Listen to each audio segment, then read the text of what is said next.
happens when the very community that should be a haven for creativity and support turns into a space of judgment and exclusion? In the world of quilting, where creativity blooms and fabrics intertwine, a shadow looms. Today, I'll be pulling back the curtain on the topic of the quilting police. While it's often whispered about in online groups, rarely does it get the spotlight that it deserves. Join me as I confront the bullying that so many quilters experience from the quilting police. It's a conversation that is long overdue.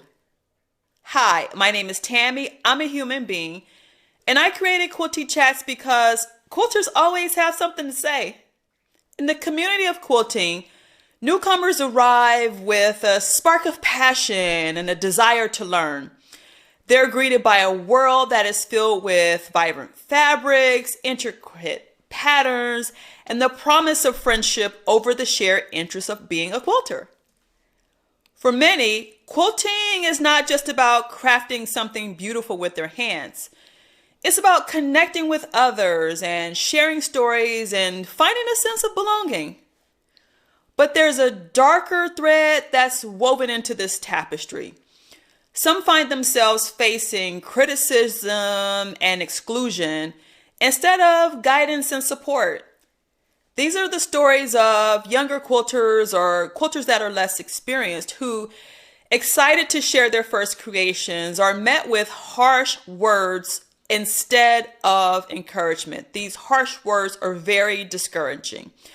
The quilting police is a term that has been coined to describe seasoned quilters who impose their rigid standards on others, and they often target newcomers or quilters that they think that are inferior to them. Their comments, whether in person or online, can be devastating. It's not just about differing opinions on techniques or styles. It's about a belief that there's only one right way to quilt, and it is their way.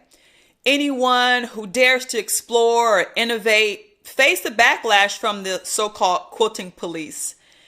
As we unravel the threads of this issue, it's essential to distinguish between constructive criticism and bullying.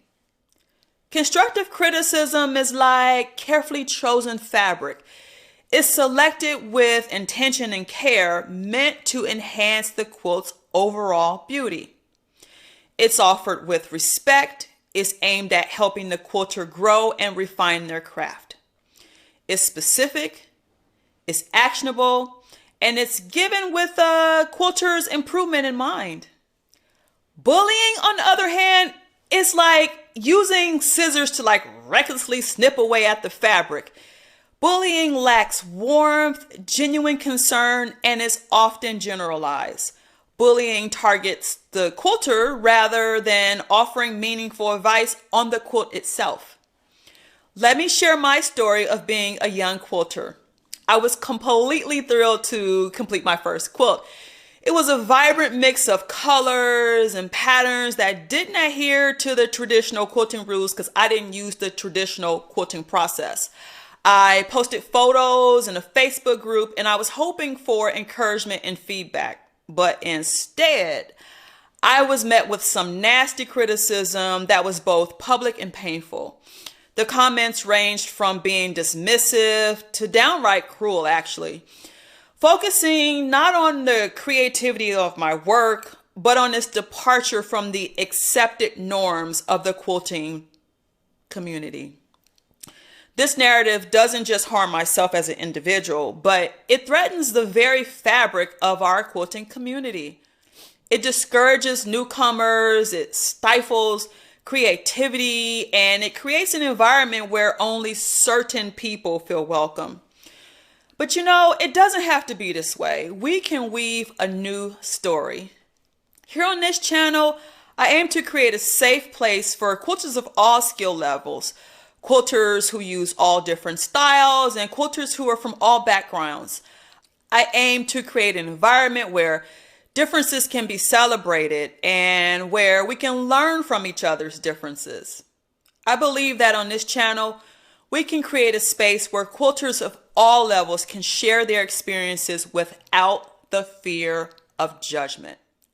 What are your thoughts on this subject? Please share them in the comments below. I would love to hear your experiences with the quilting police or not. Whatever it is, please share in the comments. The beauty of quilting lies not just in the projects we create, but in the community that we weave together. It's time for a new chapter, one where every quilter feels valued, heard, and free to explore their creativity. Let's embrace the variety of styles and techniques and perspectives that make our quilting community vibrant. Together, we can ensure that the world of quilting remains a space where creativity blooms and support and inclusivity are the threads that bind us together. Thanks for joining me in this important conversation. Together, we can stitch together a new normal, one quilt at a time. Until next time, keep making quilting magic and create something uniquely yours, one stitch at a time.